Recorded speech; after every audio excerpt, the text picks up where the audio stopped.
पौराणिक कथाओं के अंतर्गत महाभारत की कथा भाग 12 दिव्यास्त्रों की प्राप्ति। एक बार वीरवर अर्जुन उत्तराखंड के पर्वतों को पार करते हुए एक अपूर्व सुंदर वन में जा पहुंचे।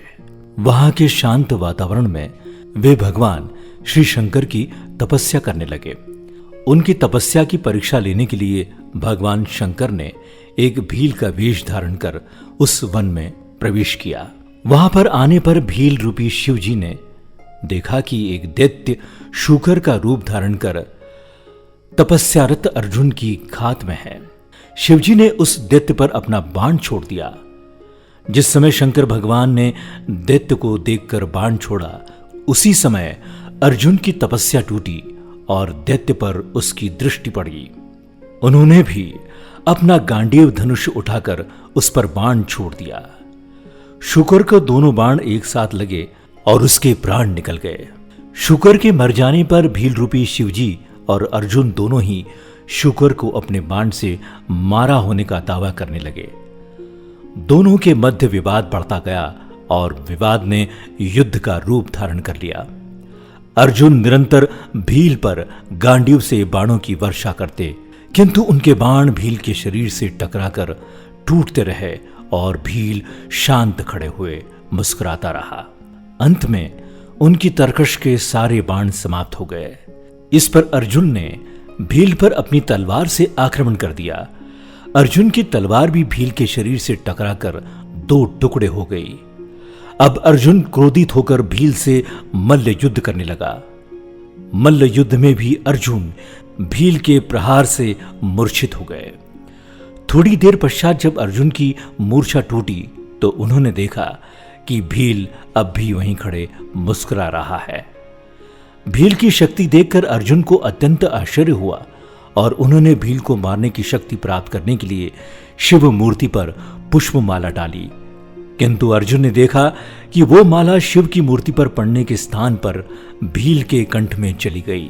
इससे अर्जुन समझ गए कि भगवान शंकर ही भील का रूप धारण करके वहां उपस्थित हुए हैं। अर्जुन शंकर जी के चरणों में गिर पड़े। भगवान शंकर ने अपना असली रूप धारण कर लिया और अर्जुन से कहा, हे अर्जुन, मैं तुम्हारी तपस्या और पराक्रम से अति प्रसन्न हूं और तुम्हें पशुपतास्त्र प्रदान करता हूं। भगवान शंकर अर्जुन को पशुपतास्त्र प्रदान कर अंतर्ध्यान हो गए। उसके पश्चात वहां पर वरुण, यम, कुबेर, गंधर्व और इंद्र अपने अपने वाहनों पर सवार होकर आ गए। अर्जुन ने सभी देवताओं की विधिवत पूजा की। ये देखकर यमराज ने कहा, अर्जुन, तुम नर के अवतार हो तथा श्री कृष्ण नारायण के अवतार हैं। तुम दोनों मिलकर अब पृथ्वी का भार हल्का करो। इस प्रकार सभी देवताओं ने अर्जुन को आशीर्वाद और विभिन्न प्रकार के दिव्य एवं अलौकिक अस्त्र शस्त्र प्रदान कर अपने अपने लोकों में चले गए। अर्जुन के पास से अपने लोक को वापस जाते समय देवराज इंद्र ने उनसे कहा, अर्जुन, अभी तुम्हें देवताओं के अनेक कार्य संपन्न करने हैं, अतः तुमको लेने के लिए मेरा सारथी आएगा। इसीलिए अर्जुन उसी वन में रहकर प्रतीक्षा करने लगे। कुछ काल पश्चात उन्हें लेने के लिए इंद्र के सारथी मातली वहां पहुंचे और अर्जुन को विमान में बैठाकर देवराज इंद्र की नगरी अमरावती ले गए। इंद्र के पास पहुंचकर अर्जुन ने उन्हें प्रणाम किया। देवराज इंद्र ने अर्जुन को आशीर्वाद देकर अपने निकट आसन प्रदान किया। अमरावती में रहकर अर्जुन ने देवताओं से प्राप्त हुए दिव्य और अलौकिक अस्त्र शस्त्रों की प्रयोग विधि सीखी और उन अस्त्र शस्त्रों को चलाने का अभ्यास करके उन पर महारत प्राप्त कर ली। फिर एक दिन इंद्र अर्जुन से बोले, वत्स्य, तुम चित्रसेन नामक गंधर्व से संगीत और नृत्य की कला सीख लो। चित्रसेन ने इंद्र का आदेश पाकर अर्जुन को संगीत और नृत्य की कला में निपुण कर दिया। एक दिन जब चित्रसेन अर्जुन को संगीत और नृत्य की शिक्षा दे रहे थे, वहां पर इंद्र की अप्सरा उर्वशी आई और अर्जुन पर मोहित हो गई। अवसर पाकर उर्वशी ने अर्जुन से कहा, हे अर्जुन, आपको देखकर मेरी प्रणय जागृत हो गई है, अतः आप कृपया मेरे साथ विवाह करके मेरी प्रणय को शांत करें।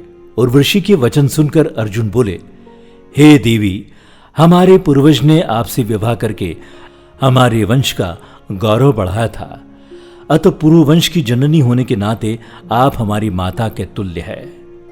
देवी, मैं आपको प्रणाम करता हूं।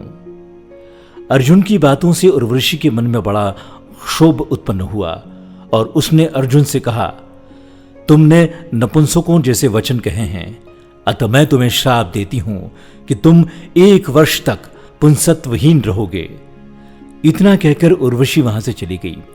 जब इंद्र को इस घटना के विषय में ज्ञात हुआ तो वे अर्जुन से बोले, वत्स, तुमने जो व्यवहार किया है वो तुम्हारे योग्य ही था।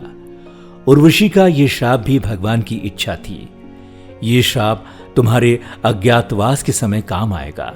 अपने 1 वर्ष के अज्ञातवास के समय ही तुम पुंसत्वहीन रहोगे, अतः अज्ञातवास पूर्ण होने पर तुम्हें पुंसत्व की प्राप्ति होगी। पौराणिक कथाओं के अंतर्गत महाभारत की कथा। अगले एपिसोड में आप सुनेंगे जयद्रथ की दुर्गति। सुनते रहिए आरजे प्रभाकर मोरे के साथ महाभारत की कथा।